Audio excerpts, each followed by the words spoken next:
Implenia aims to have zero net greenhouse gas emissions across all scopes throughout the group by 2050 at the latest. But what are scopes? And how are they composed at Implenia? Scope 1 refers to the direct emissions caused by the consumption of combustibles and fuels. In other words, for the operation of company sites and construction sites, as well as for company vehicles. In 2023, Implenia's Scope 1 emissions were around 46,000 tonnes of CO2 equivalent.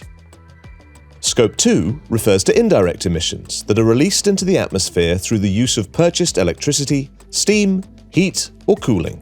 In 2023, Implenia had Scope 2 emissions of around 7,000 tonnes of CO2 equivalent. Scope 3 includes all other indirect emissions that arise from a company's activities in its value chain. These can be upstream and downstream activities.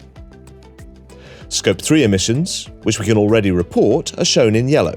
They amounted to around 18,000 tonnes of CO2 equivalent in 2023.